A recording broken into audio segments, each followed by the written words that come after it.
আসসালামু আলাইকুম ওয়া রাহমাতুল্লাহি ওয়া বারাকাতুহু। অসুখ বিসুখ, রোগ ব্যারাম হওয়া এটা খারাপ লক্ষণের কিছুই নেই। এখানে অবাধ্যতা আনুগত্যের কোনো কিছুই নেই, বরং রোগ ব্যারাম আসে আল্লাহ তাআলার পক্ষ থেকে। আল্লাহ রোগ ব্যারাম দেন, আবার আল্লাহ তাআলাই তা ভালো করে। রোগ ব্যারাম হলে বিচলিত হওয়ার কিছুই নেই।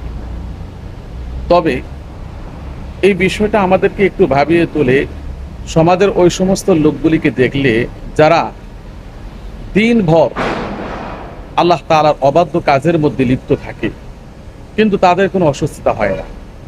মানুষের উপর জুলুম করে, অন্যায়ভাবে চলে এবং গুনার কাজের মধ্যে লিপ্ত থাকে, তাদের কোনো রোগ ব্যারাম হয় না। সমাজের মানুষগুলি তাদের জন্য অভিশাপ দেয়, কিন্তু তাদের কোনো রোগ ব্যারাম হয় না, যার কারণে আমরা একটু বিচলিত হয়ে যাই। এখানে বিচলিত হওয়ার কিছুই নেই। সমাজের ভালো মানুষ দেখা যায় সব সময় রোগ ব্যারামের মধ্যে আক্রান্ত হয়ে থাকে, রোগ ব্যারাম তাদের থেকে দূরে হয় না। সম্মানিত উপস্থিতি, সম্মানিত ভিউয়ার্স, এতে করে অসন্তুষ্ট হওয়া, বিচলিত হওয়ার, হতাশাগ্রস্ত হওয়ার কোনো কিছুই নেই। কারণ হাদিসের মধ্যে আসছে, আম্মা জান হযরত আয়েশা রাদিয়াল্লাহু তাআলা আনহা বলেন, মা রাআইতু আহাদান আল ওয়াজাউ আলাইহি আশাদ্দু মিন রাসূলিল্লাহ।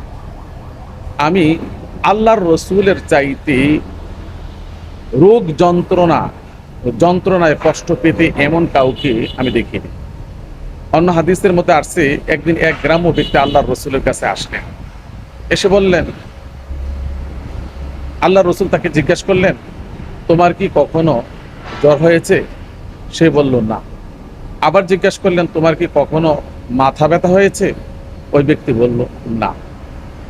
ওই ব্যক্তিটা যখন দাঁড়িয়ে চলে যাচ্ছে, উঠে চলে যাচ্ছে, তখন আল্লাহর রাসূল সাহাবায়ে কেরামকে লক্ষ্য করে বললেন, মান সাররাহু আইয়ানজুরা ইলা রাজুলিন মিন আহলিন নার ফালিয়ানজুরহু। তোমাদের মধ্যে কোনো ব্যক্তি যদি জাহান্নামী কোনো ব্যক্তিকে দেখতে চায়, তাহলে সে যেন এই ব্যক্তিকে দেখে নেয়। অতএব অসুখ বিসুখ না হওয়া এটা খারাপ লক্ষণ, অসুখ বিসুখ রোগ ব্যারাম হওয়া এটা খারাপ লক্ষণ নয়। এতে অনেক কল্যাণ আছে, এতে আমার মানুষের অনেক ফায়দা আছে। এই জন্য রোগ ব্যারাম হলে বিচলিত হবে না, হতাশাগ্রস্ত হবে না। এটা মানুষের তৈরি নয়, আল্লাহর পক্ষ থেকে আসে, আল্লাহ কর্তৃক নির্ধারিত। এই অবস্থায় সন্তুষ্ট থাকতে হবে।